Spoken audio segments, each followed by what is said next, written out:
এই উম্মত তো এক নেকি দিয়া জান্নাতে যাবে। কয় নেকি দিয়া? একটা নেকি দিয়া জান্নাতে যাবে এই উম্মত।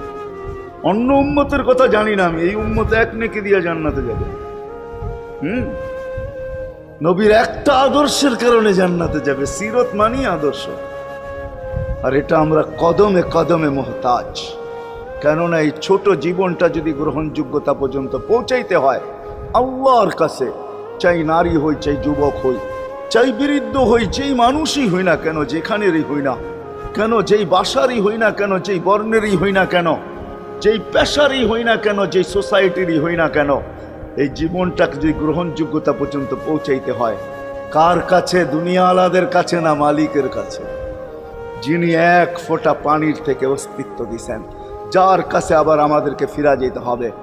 পালানের কোনো সুযোগ নাই। এই জন্যই কোরআন আমাদেরকে বোঝায় আইনাল মাফার। আল্লাহ বলতেছে কোথায় ভাগবে তুমি বলো।